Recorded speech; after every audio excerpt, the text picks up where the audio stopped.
বিশ্বজুড়ে অর্থনৈতিক আর ভূরাজনৈতিক অস্থিরতায় বিনিয়োগের নিরাপদ মাধ্যম হিসেবে স্বর্ণকেই বেছে নিচ্ছেন বিনিয়োগকারীরা। ফলে চলতি বছরেই প্রায় 20% দাম বেড়েছে মূল্যবান এই ধাতুটির। এছাড়া স্বর্ণের মজুদ বাড়াতে ব্যস্ত বিভিন্ন দেশের কেন্দ্রীয় ব্যাংকগুলো। বর্তমানে বিশ্বে সর্বাধিক স্বর্ণ মজুদের অধিকারী যুক্তরাষ্ট্র। দেশটির হাতে আছে 8,133.46 টন স্বর্ণ। সাদিয়া লাবনীর প্রতিবেদন। সারা বিশ্বেই স্বর্ণকে একটি অতি মূল্যবান ধাতু হিসেবে বিবেচনা করা হয়। বিভিন্ন দেশে স্বর্ণের প্রতি বেশ আগ্রহ রয়েছে। বিভিন্ন অনুষ্ঠানে উপহার হিসেবে স্বর্ণ কেনার রীতি রয়েছে বহুকাল থেকেই। নারীদের অলংকার হিসেবেও স্বর্ণের চাহিদার কমতি নেই।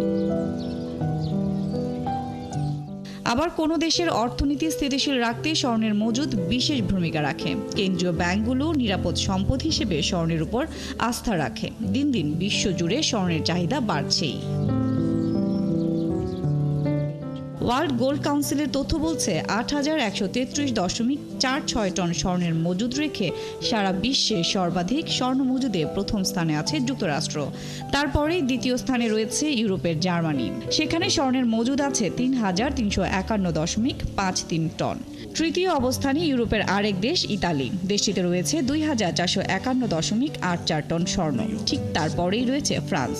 স্বর্ণ মজুদে পিছিয়ে নেই রাশিয়াও। পঞ্চম স্থানের থেকে এই দেশ জমিয়েছে 2,335.85 টন স্বর্ণ। ষষ্ঠ অবস্থানে আছে চীন। তাদের মজুদে রয়েছে 2,264.32 টন স্বর্ণ। এরপরেই এসেছে জাপানের নাম। এদিকে 840.76 টন স্বর্ণ মজুদ করে বিশ্বে অষ্টম স্থানের আছে দক্ষিণ এশিয়ার দেশ ভারত। ওয়ার্ল্ড গোল্ড কাউন্সিলের স্বর্ণ মজুদের শীর্ষ 30 দেশের তালিকায় আছে পর্তুগাল, পোল্যান্ড, উজবেকিস্তান, যুক্তরাজ্য সহ আরও বেশ কিছু দেশ।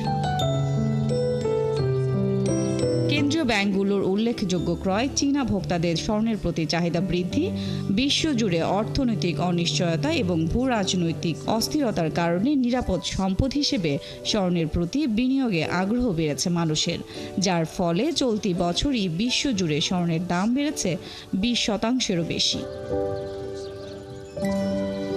সাদিয়া লাবনী, 71।